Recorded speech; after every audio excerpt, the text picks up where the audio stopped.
इसी प्रकार से महाराज श्री के श्रीमुख से कथा प्रसंगों का निरंतर आनंद लेने के लिए पूज्य श्री के आधिकारिक YouTube चैनल को जरूर सब्सक्राइब करें और बेल आइकन को दबा दें।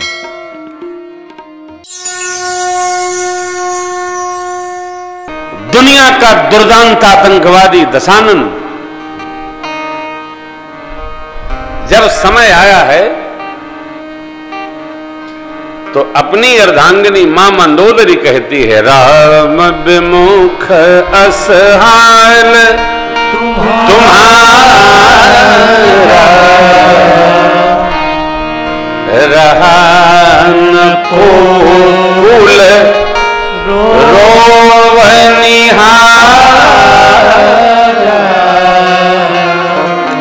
अब तव सिर भुज जम्बुक राम विमुख अस अनुचित हे नाथ, जब आप चलते थे तो धरती भी कंपित होती थी और अब धरा पर पड़े हैं आप। आपने कहा नहीं माना। जीवन में प्रकृति के साथ अन्याय न हो, न्याय हो। प्रकृति को ललकारा न जाए। ये श्री राम कथा का सीधा संदेश है। प्रकृति को ललकारो मत, इसको चलने दो, बहने दो, जल को दौड़ने दो, आग को दहकने दो, हवा को बहने दो, डोलने दो। अरे आकाश को कलंकित न करो, कलुषित न करो। शब्द ऐसे जो माधुर्य उत्पन्न करें, ऐसा वैसा नहीं हो। प्रकृति के साथ छेड़छाड़ न हो। अपने जीवन में भी स्मरण रखिएगा, कभी किसी को सताइए मत, दुखाइए मत, रुलाइए मत। क्यों? जो आप औरों के साथ करेंगे, घूम फिर करके प्रकृति आप तक पहुंचाएगी। कोई रोक नहीं सकता है। जय विजय को सनकादिक गणों ने अन्यथा शाप दिया, परिणाम साधु संतों के त्रास का निमित्त बन गए जय और विजय। जिस घर से शाप निकलेगा उस घर तक पहुंचेगा। इसलिए हमारा ऋषि कहता है, अपदीपो भव, तपस्या से अपने को प्रकाशमान बनाओ, दुखाओ नहीं साहब। चाहे जैसे एक और जहरीला, किसी ने बहुत अच्छा लिखा, महाराज आपका राजनीतिक टिप्पण बहुत अच्छा होता है, किसी भाई ने भेजा है। देखो, हम राजनीतिक टिप्पणी नहीं करते, हम अपने श्रोताओं को ये बताते हैं कि प्रकृति ने ये किया, परिणाम आपके सामने है। प्रकृति के साथ कोई अपने निजी स्वार्थ के लिए उत्पात खड़ा कर लेगा तो प्रकृति क्षमा नहीं करती साहब। प्रकृति क्षमा नहीं। कोई सिनेमा जगत ने बनाया है, कश्मीर पर फाइल, कोई फिल्म आई है कश्मीर फाइल। आदरणीय प्रधानमंत्री जी का उस पर कोई टिप्पण आया है, तेने देखा तो नहीं? अभी घर से फोन आया, आइए देखना है उसको। पहली बार थोड़ी, इसी गीता भवन में 10 साल पहले मैंने एक बात कही थी, कश्मीर में जो हो रहा है परिणाम अच्छा नहीं है, जो कर रहे हैं उनके लिए तो एकदम अच्छा नहीं है। आज नहीं कल उसका परिणाम आएगा। आया कि नहीं? 370 का पता ही नहीं चला कहां चली गई। 370 472 में चली गई। राष्ट्रभक्त राजा जब आएगा तो प्रजा तभी प्रसन्न भाव में उपस्थित होगी। कहीं I am not telling about Modi ji, ऐसा नहीं। राष्ट्रभक्त राजा कोई आ गया तो वो व्यक्तिगत स्वार्थ देख करके चिंतन नहीं करेगा, राष्ट्र का क्या परमार्थ है इसका चिंतन करेगा। परिणाम ऐसा ही आएगा जैसा आ रहा है। जो बोएगा वही काटेगा, जो कहा था ना, जो पीसेगा वही उठाएगा। कोई नहीं साहब। कल हम घनश्याम भैया बैठे थे, चर्चा हो रही थी।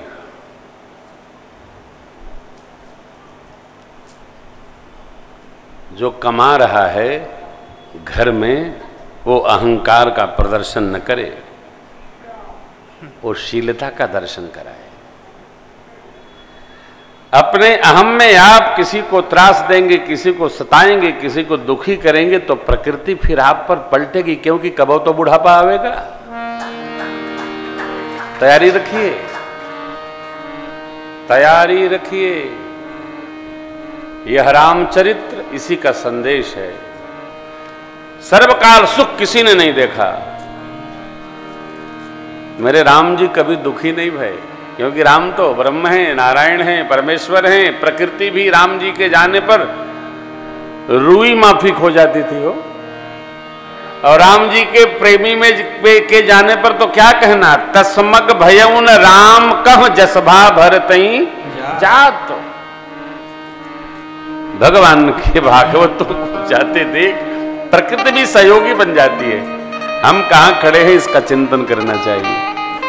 परमात्मा ने वनवास ले लिया, बहुरी राम अभिषेक प्रसंग, पुण्य नृप बचन राज रस भंग। सावधान, बहुत प्रसन्नता हो जीवन में तो किसी को वचन न दिया जाए। मैं बार बार चर्चा करता हूं, बहुत प्रसन्नता में वचन न दिया जाए और बहुत गुस्से में हो तो कोई निर्णय न किया जाए। दोनों जीवन को समाप्त कर देते हैं। प्रसन्नता में लोग वचन दे देते हैं, हाँ हम करना नहीं करेंगे, हम विचार करेंगे फिर वचन देंगे। ऐसा नहीं करेंगे, पांडव न बना जाए, जहां के वहीं वचन दिए पड़े हैं। बहुत क्रोध हो तो यात्रा अगले दिन पर टालिए। नहीं साहब, शाप न दें। गौतम जी ने मां अहल्या को शाप दिया, बाद में दुखी हुए और बोले, देवी मैं अज्ञानता बस आपको शापित कर दिया, आपका अपराध नहीं। ब्रह्म मनुष्य शरीर धारण करके आएंगे तो इसी मार्ग पर निकलेंगे, जनकपुर के लिए आपका कल्याण होगा। इसलिए मां अहल्या गए पति लोक आनंद भरी, जो अति मन भावा सो बरु पावा। क्रोधों को संभालिए, क्रोध को बचाइए, समेटिए। क्रोध बोध नष्ट करता है। क्रोध में मनुष्य बड़ा से बड़ा काम बिगाड़ लेता है, बनता काम बिगाड़ लेते हैं लोग क्रोध में। एक हमारे बड़े अनन्य हैं, सरकार के पास कोई रुपया फंस गया उनका 2-4 करोड़। अधिकारी ने कहा ये कागज ठीक करा के लाइए। बोले कागज सब ठीक है। बोले अधिकारी हम हैं कि आप हैं?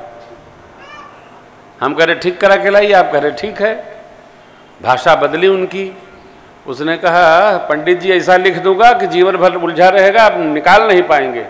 भाई साहब 8 साल लगा दिया, अधिकारी ने केवल लाल कलम चलाया, कागज में कुछ दोष है। अब दोष ठीक कराते कराते 8 साल लग गया।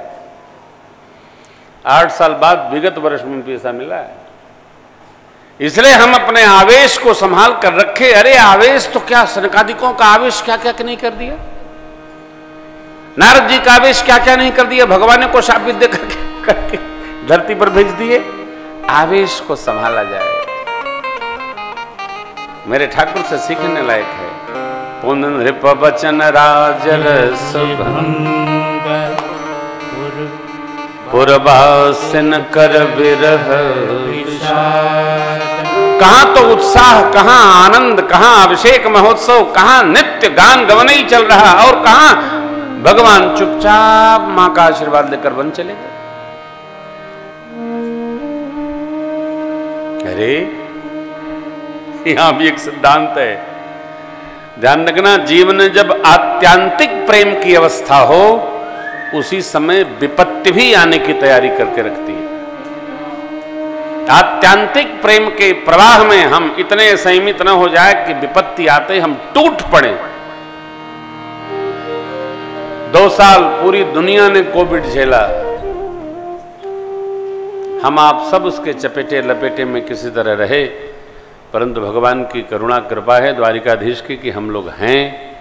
इसलिए संयम सर्वकाल बचा कर रखना चाहिए, दोष नहीं। राजा ने कठोर निर्णय लिया कि हम लोग बच गए। खुला खेल होता तो फिर बहुत मुश्किल होती। बहुत कठिनाई होती है। अभी भी सावधानी पूरी रखिए, बाहर निकलिए, भीड़ से बचिए, संभाल करके चलिए। अभी गया नहीं, ये तो हवा है, सर्दी जुकाम जैसा हवा है, कभी भी हो सकता है, इसलिए संभाल कर चला जाए। जितना हो सके पवित्रता रखी जाए, शुद्धता रखी जाए, शुचिता का ही ये आश्रय लेने पर शांत रहता है। शुचिता बना के रखिए। नित्य प्रति कहा जा रहा है दूर से प्रणाम करो, लेकिन जब तक छुओगे नहीं प्रणाम नहीं होते हैं? दूर से प्रणाम करिए, किसी को भी दूर से प्रणाम करिए। श्रद्धा नेत्रों में होती है, छूने में थोड़ी होती है। ये छुआछूत की बीमारी हो गई है, इसलिए बचे रहिए, सावधान। भगवान के वन में जाते ही पूरी अयोध्या बिलख पड़ी साहब। परमात्मा ने गुरुदेव भगवान से प्रार्थना किया, ब्राह्मण देवताओं को वर्षासन दिया, अनुमति लेकर पिताजी माँ जी से ठाकुर वन की ओर चले। प्रजा संग लग ली। भगवान ने तमसा तट पर माया प्रेरित करके सबको शयन कराया। सुमंत्र काका पिताजी की आज्ञा से रथ लेके आए थे। रथारूढ़ होकर प्रभु चले माँ भैया के संग में और गंगा तट आया। बोलिए गंगा मैया की जय हो। गंगा माँ की पवित्रता बनी रहे, ये तदर्थ घर के पूजा पाठ का फूल पत्ती पृथ्वी मैया को समर्पित करिए, गंगा यमुना को समर्पित नहीं करिए। न जाने क्या दिमाग में बैठा लेते हैं। पूजा करके जब तक फूल पत्ती गंगा जी यमुना जी बना जाए तब तक हमारा उद्धार नहीं होगा।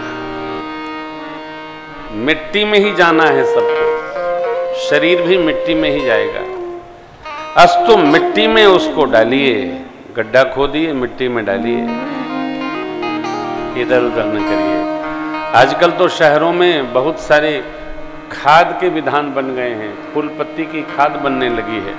कोशिश करिए, फूल पत्ती की धूप बत्ती अगरबत्ती बनने लगी है, आप वहां समर्पित कर दीजिए। यहां भी निकलता होगा नित्य माला, पता करिए और उनको दे दीजिए। वो फूल पत्ती धूप बत्ती फिर भगवान की सेवा में उपस्थित हो जाए। नदियों को संभालिए, नदियों में कचरे न पहुंचाइए साहब। केवल जो 60 करोड़ भगत लोग हैं यही सावधान हो जाएं तो सब नदियां अपने आप निर्मल हो जाएंगी, अपने आप निर्मल हो जाएंगे। करिए, प्रयास करिए।